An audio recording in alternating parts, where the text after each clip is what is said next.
ನನ್ನ ತಾಯಿಯ ಸಮಾಧಿ ಮುಂದೆ ನಾನು ಪ್ರಮಾಣ ಮಾಡಿದ್ದೇನೆ. ಇವತ್ತು ಸಾವಿರಾರು ಕೋಟಿ ಆ ಟೋಲ್ ಕಲೆಕ್ಷನ್ ಇಲ್ಲಿಗಲ್ ಆಗಿ ಮಾಡಿ ಕೋರ್ಟ್ ಆದೇಶ ಮಾಡಿದೆ, ತೀರ್ಪು ಕೊಟ್ಟಿದ್ದಾರೆ. ಇಲ್ಲಿಗಲ್ ಆಗಿ ಇವತ್ತು ಟೋಲ್ನಲ್ಲಿ ಹಣ ಸಂಪಾದನೆ ಮಾಡ್ತಾ ಇದ್ದಾರೆ ಅಂತೇಳಿ. ಯಾಕಪ್ಪ ನಿಲ್ಲಿಸ್ತಿಲ್ಲ ಟೋಲ್ನ? ಇವತ್ತಲ್ಲಿ 250-500 ರೂಪಾಯಿ ಸ್ವೇಚ್ಛಾಚಾರವಾಗಿ ಇವತ್ತು ಮಾಡ್ತಾ ಇದ್ದೀರಲ್ಲ, ಕೊಟ್ಟಿದ್ದೀರಲ್ಲ ಅವನಿಗೆ.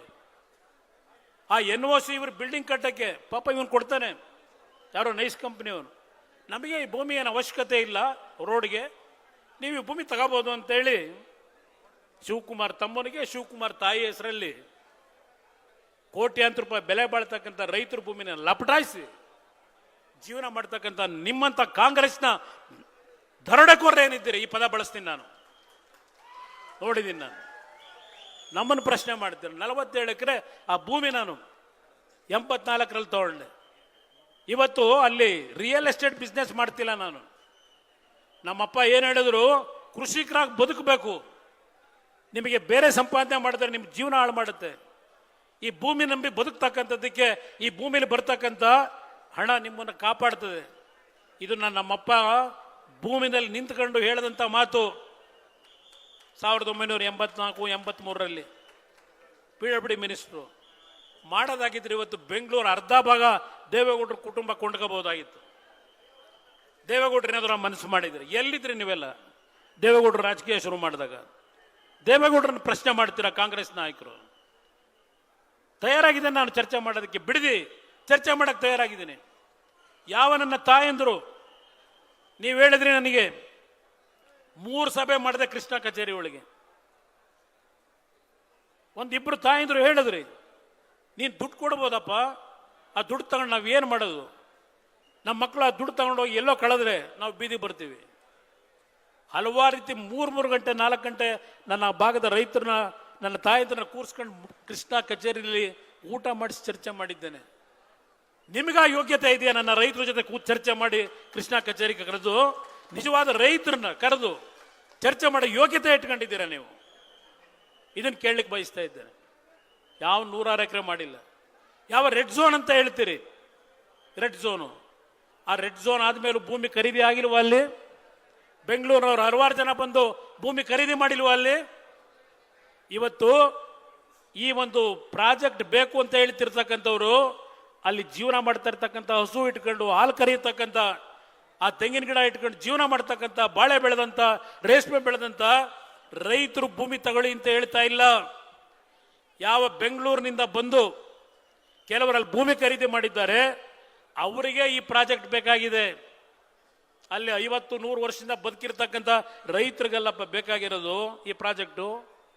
ವಿಧಾನಸಭೆ ಕಲಾಪದಲ್ಲಿ ಏನೇನು ಚರ್ಚೆ ಮಾಡಿದಿರಿ? ಇದೇ ಮಲ್ಲಿಕಾರ್ಜುನ್ ಖರ್ಗೆ, ಧರ್ಮ್ ಸಿಂಗು, ಸಿದ್ದರಾಮಯ್ಯ, ಮಾಧುಸ್ವಾಮಿ, ಶ್ರೀರಾಮರೆಡ್ಡಿ, ಇದೇ ಶಿವಕುಮಾರ್ ಏನೇನು ಭಾಷಣ ಮಾಡಿದ್ದೀರಿ ವಿಧಾನಸಭೆ ಕಲಾಪದಲ್ಲಿ? 2007 ಜುಲೈ ಮತ್ತು ಆಗಸ್ಟ್ ತಿಂಗಳಿನಲ್ಲಿ ತೆಗೆದು ನೋಡಿ ಒಂದು ಬಾರಿ. ಕೊನೆಗೆ ಏನು ಹೇಳಿದ್ದೆ ನಾನು? ನನ್ನನ್ನು ರಾಜಕೀಯವಾಗಿ ಜನ್ಮ ಕೊಟ್ಟಂತ ಪುಣ್ಯಾತ್ಮ ತಂದೆ ತಾಯಂದರಿಗೆ ನೋವನ್ನ ಕೊಟ್ಟು ಈ ಪ್ರಾಜೆಕ್ಟ್ ಅನ್ನು ಮುಂದುವರಿಸ್ತಕ್ಕಂಥ ಪ್ರಶ್ನೆ ಇಲ್ಲ, ನಿಲ್ಲಿಸ್ತೀನಿ ಅಂತಕ್ಕಂಥ ಮಾತು ಹೇಳಿದೆ ನಾನು. ಅದು ಒಂದು ಪ್ರಪೋಸಲ್ ಯಾತಿಗೆ ತಂದು ಬೆಂಗಳೂರಿನ ಒತ್ತಡ, ಈ ನೈಸ್ ಕಂಪನಿ ಹಾಕಿರೋ ದೋಖ, ಇದೆಲ್ಲದರ ಹಿನ್ನೆಲೆಯಲ್ಲಿ ಬೆಂಗಳೂರು ಸುತ್ತಮುತ್ತ ಟೌನ್ಶಿಪ್ ಅನ್ನ ಮಾಡಬೇಕು ಅಂತಕ್ಕಂಥ ನಿರ್ಧಾರ ಮಾಡಿದ್ದು ನಿಜ. ನಾನು ಇಲ್ಲ ಅಂತ ಹೇಳ್ತಾ ಇಲ್ಲ. ಆದರೆ ಅಂತಿಮವಾಗಿ ನೀವೇ ಕೊಟ್ಟಿರ್ತಕ್ಕಂಥ ಸಂಶೋಧನಾ ಸಮಿತಿ ಶಿವಕುಮಾರ್ ಎಲ್ಲಿದ್ದೀರಪ್ಪ? ಓಹೋ ಹೇಳಿದ್ರು ಅವತ್ತು ನೀವು ಪಾದಯಾತ್ರೆ ಶುರು ಮಾಡಿದಾಗ, ಏನೋ ಟಿವಿನಲ್ಲಿ 10 ನಿಮಿಷಕ್ಕೂ ಬಂದಿದ್ದು ಉತ್ತಮವಾದಂಥ ರಸ್ತೆ, ಉತ್ತಮವಾದಂಥ ಕ್ರೀಡಾಂಗಣ, ಉತ್ತಮವಾದಂಥ ಉದ್ಯಾನವನ, ಏನು ಸೆಂಟರು, ಭಾಷಣ ಟಿವಿನಲ್ಲಿ. ನೀವು ಪಾದಯಾತ್ರೆ ಶುರು ಮಾಡಿದ ತಕ್ಷಣ ಉತ್ತಮವಾದಂಥ ಕ್ರೀಡಾಂಗಣ, ಉತ್ತಮವಾದಂಥ ರಸ್ತೆ, ನಿಮ್ಮ ಯೋಗ್ಯತೆಗೆ ಬೆಂಗಳೂರು ನಗರ ಕುಲುಗೆಡಿಸಿದರು. 5 ವರ್ಷದ ಕಾಂಗ್ರೆಸ್ ಸರ್ಕಾರ ಈ ರಾಜ್ಯದಲ್ಲಿ ಕುಲುಗೆಡಿಸಿರ್ತಕ್ಕಂಥ. ನಾನು 20 ತಿಂಗಳು ಮುಖ್ಯಮಂತ್ರಿ ಆದಾಗ ಹಲವಾರು ಯೋಜನೆಗಳಿಗೆ ತೀರ್ಮಾನ ತೆಗೆದುಕೊಂಡಿದ್ದೆ.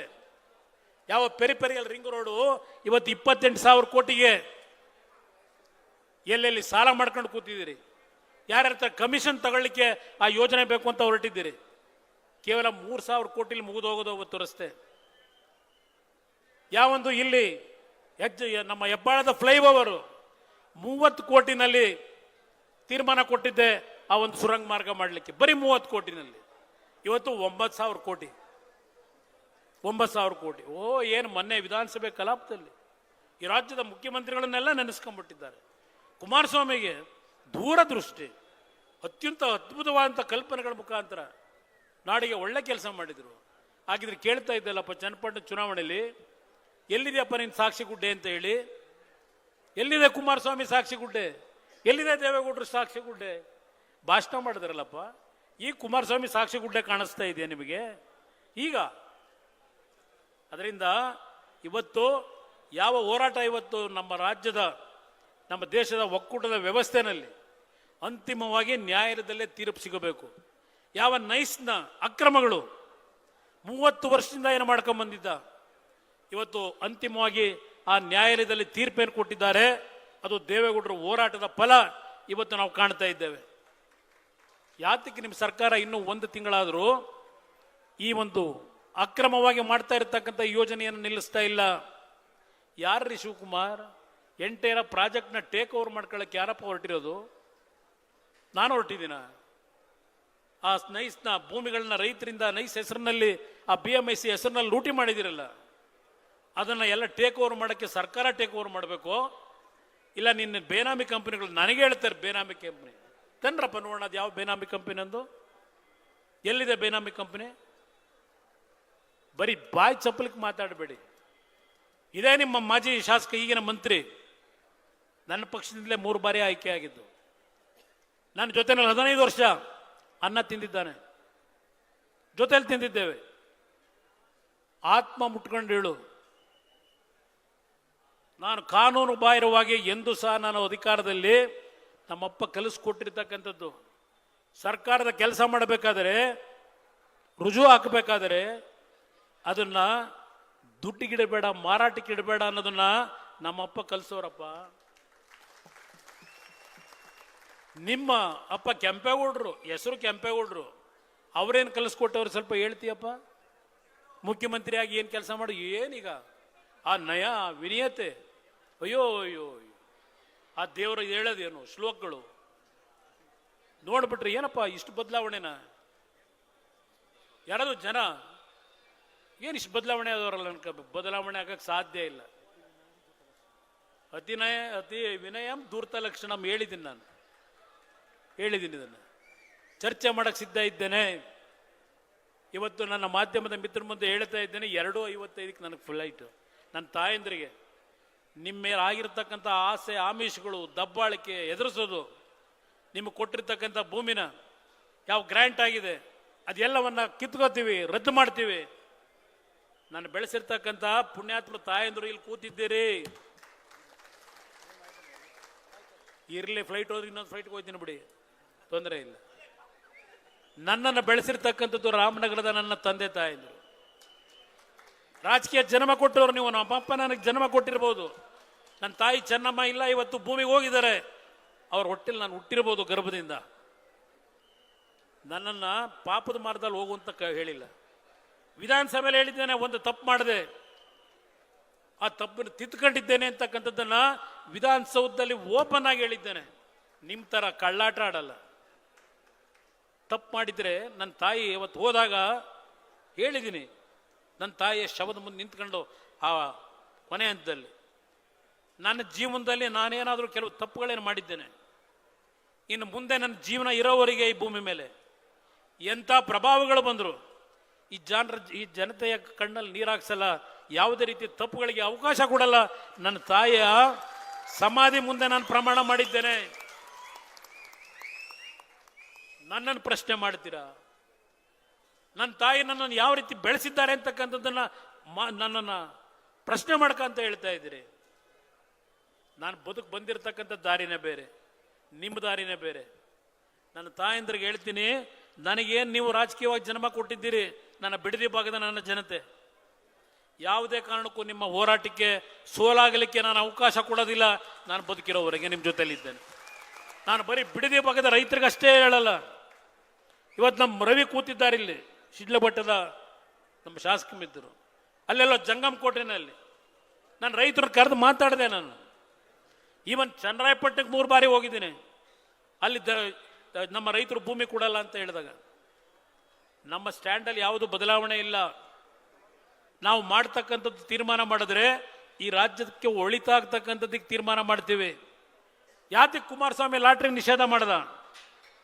ಈ ರಾಜ್ಯದಲ್ಲಿ ಲಾಟ್ರಿ ನಿಷೇಧ ಮಾಡಿದಾಗ ಆ ಲಾಟ್ರಿ ನಡೆಸ್ತಕ್ಕಂಥ ತಮಿಳುನಾಡಿನ ಮಾಲೀಕ ಬಂದು ಸೂಟ್ ಕೇಸ್ ಇಟ್ಕೊಂಡು ಬಂದಿದ್ದಲ್ಲ, ಶಿವಕುಮಾರ್ ಕಾಯ್ತಿಯಲ್ಲಪ್ಪ ರಾತ್ರಿ 12 ಗಂಟೆ 1 ಗಂಟೆಯಲ್ಲಿ ಬಾಗಿಲು ತಗೊಂಡು ವ್ಯವಹಾರ ಮಾಡೋದಕ್ಕೆ.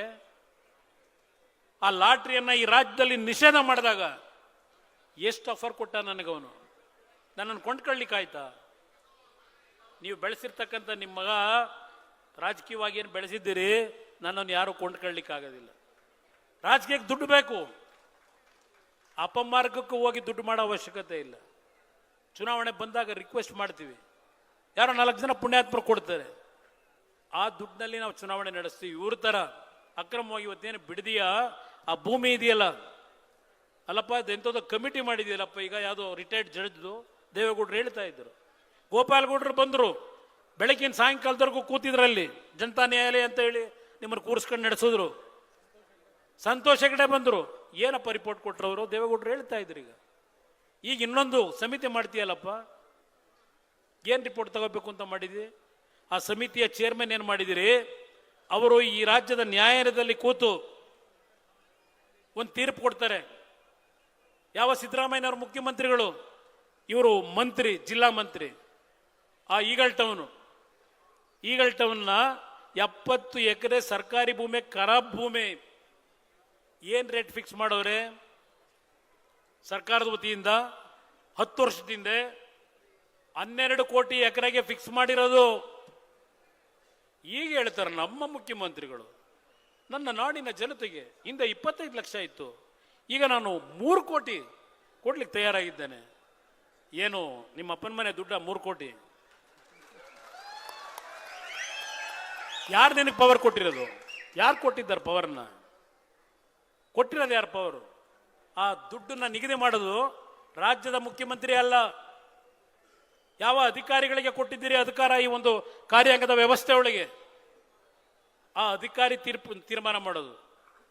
ಆ ಅಧಿಕಾರಿಗಳನ್ನ ಇಟ್ಕೊಂಡೆ ಆ 70 ಎಕರೆ ಖರಾಬ್ ಭೂಮಿಗೆ ನೀವು ಎಕರೆಗೆ 12 ಕೋಟಿ ಫಿಕ್ಸ್ ಮಾಡಿದ್ರೆ ಬಿಡದೆ ನಿಮ್ಮ ರೈತರು, ನಮ್ಮ ರೈತ ಬಂಧುಗಳು ಇಲ್ಲಿ ಕೂತಿದ್ರಿ, ನನ್ನ ತಾಯಂದ್ರು ಬೆವರು ಸುರಿಸಿ ಆ ಒಂದು ಭೂಮಿಲಿ ಬದುಕಿದಿರಲ್ಲ. ನಿಮ್ಮ ಪಿತ್ರಾರ್ಜ ಜಾಸ್ತಿ, ನಿಮ್ಮ ತಂದೆ ತಾತಂದ್ರದು. ಇದಕ್ಕೆ ವ್ಯಾಲ್ಯೂ ಎಷ್ಟು ಕಟ್ಟಬೇಕು? ಸರ್ಕಾರಿ ಖರಾಬ್ ಭೂಮಿಗೆ 12 ಕೋಟಿ, ನಿಮಗೆ 3 ಕೋಟಿ ಅಂತೆ. 3 ಕೋಟಿ ನಾಮ ಅದು ಹಾಕೋದು, 3 ಕೋಟಿ ಸಿಗೋದಿಲ್ಲ. ಇಲ್ಲಿ ಕೊಡ್ಲಿಲ್ವಾ? ನೈಸ್ ಕಂಪನಿ ಹೆಸರಿನಲ್ಲಿ 20 ವರ್ಷ ಆದರೂ ಇನ್ನೂ ಪೇಮೆಂಟ್ ಕೊಟ್ಟಿಲ್ಲ.